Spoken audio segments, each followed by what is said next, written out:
हाँ तो बच्चों, आज का हमारा जो टॉपिक है ये यूपी बोर्ड 2025 के लिए इम्पोर्टेंट क्वेश्चन चल रहे हैं हमारी वीडियो में। तो उसका आज जो हमारा नेक्स्ट क्वेश्चन है, विद्युत धारा के चुंबकीय प्रभाव में जो हमारे क्वेश्चन चल रहे हैं, उसका जो क्वेश्चन नंबर है ये है कि विद्युत चुंबक और अस्थायी चुंबक में अंतर लिखिए। तो विद्युत चुंबक और अस्थायी चुंबक में क्या लिखना है, हमें अंतर लिखना है। तो कैसे लिखना है वो मैंने पहले से लिख के रख रखा है, तो ये हमें याद रखना है। सबसे पहले क्या लिखना है, हमें क्रम संख्या लिखनी है और उसके बाद विद्युत चुंबक का कॉलम बनाना और अस्थायी चुंबक का कॉलम बनाना है। सबसे पहला क्या होता है, देखो बिल्कुल आसान भाषा में लिखे हुए हैं।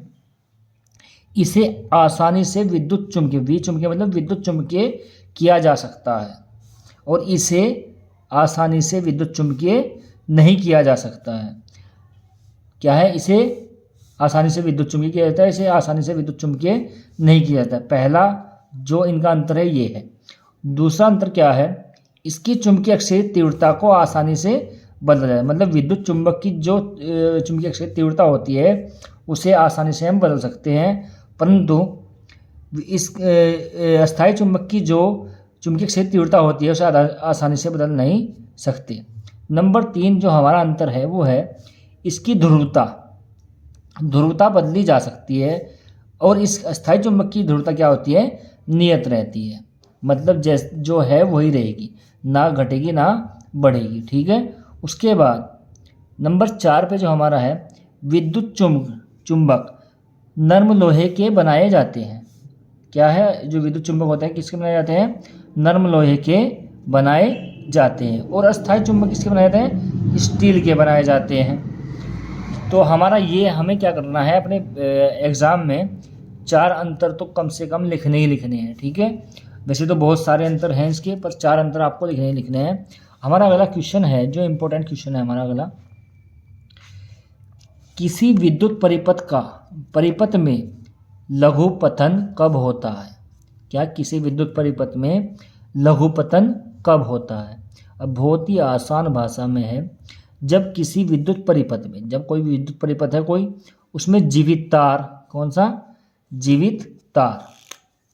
जीवित तार और उदासीन तार एक दूसरे के संपर्क में आते हैं, एक दूसरे के मतलब संपर्क जुड़ते हैं जब, कौन कौन से तार, जीवित तार और उदासीन तार, तो परिपथ लघुपतित हो जाता है। इस स्थिति में जब लघुपतित हो जाता है, इस स्थिति में क्या होता है, परिपथ का जो प्रतिरोध होता है वो क्या होता है, शून्य हो जाता है।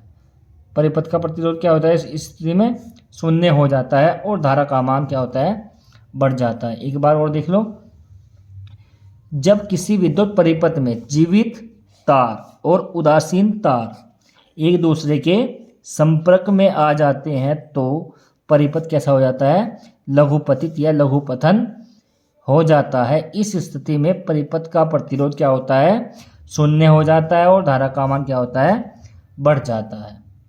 तो बहुत ही आसान भाषा में आंसर लिखा हुआ है, आप याद कर सकते हो। उसके बाद जो हमारा अगला क्वेश्चन होगा वो हमारा न्यूमेरिकल होगा, जो अधिकतर बोर्ड एग्ज़ाम में पूछा जाता है, और ये 2019 और 20 में पूछा भी गया है प्रश्न, मतलब 2 सन में आया भी हुआ है। तो क्या है, 3.2 गुणा 10 की पावर -19 कूलाम का आवेश 10 की पावर 6 मीटर प्रति सेकंड के वेग से 3 वेबर, ये वेबर है, वेबर प्रति मीटर स्क्वायर तीव्रता वाले चुंबकीय क्षेत्र में 60 डिग्री के कोण पर प्रवेश करता है।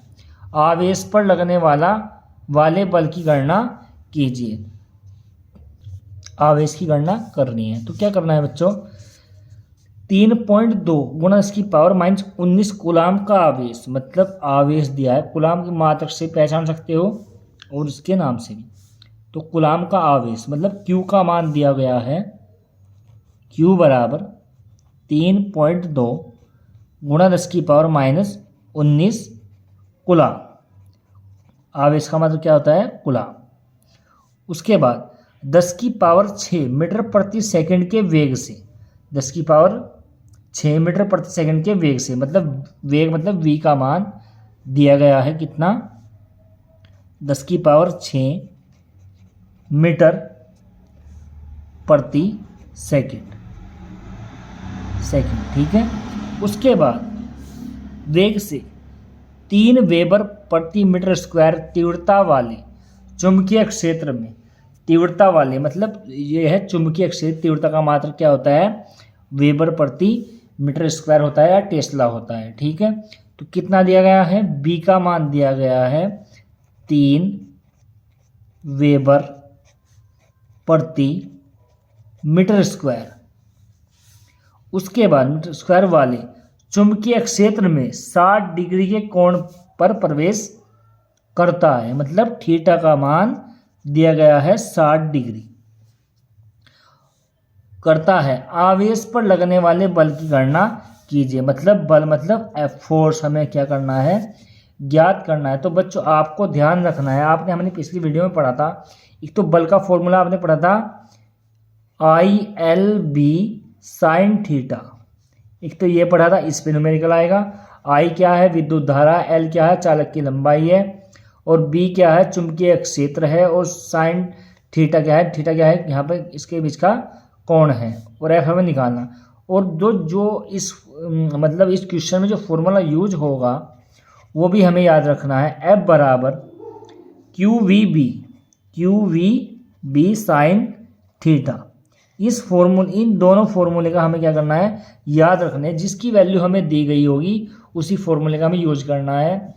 बस इन्हीं फॉर्मूले पे क्या आएगा, हमारे पास क्वेश्चन आएगा यूपी बोर्ड एग्जाम में हमारे पास। तो हमें क्या करना है, सबसे पहले तो कैसे करना है हमें क्वेश्चन, तो हमें क्या क्या दिया है, एफ निकालना है, क्यू की वैल्यू दी गई है और वी की वैल्यू दी गई है और बी की और थीटा की। तो इस फॉर्मूले का हम क्या करेंगे, यूज करेंगे। तो कैसे यूज करना है, देखो एफ बराबर क्यू की वैल्यू कितनी है 3.2 गुणा 10 की पावर -19। उसके बाद v की वैल्यू कितनी है 10 की पावर 6। उसके बाद क्या है, b है हमारे पास। अब b की वैल्यू कितनी है 3। उसके बाद क्या है, साइन 60 कितना है, साइन 60। उसके बाद सबसे पहले क्या करेंगे हम, 3.2 गुणा 3 और पावर का बैलेंस कर लो, -19 है और +6 है, तो कितनी बचेगी, -13 बचेंगी। और साइन 60 का मान आपको सभी को पता है, √3/2 होता है। ठीक है, √3/2 होता है।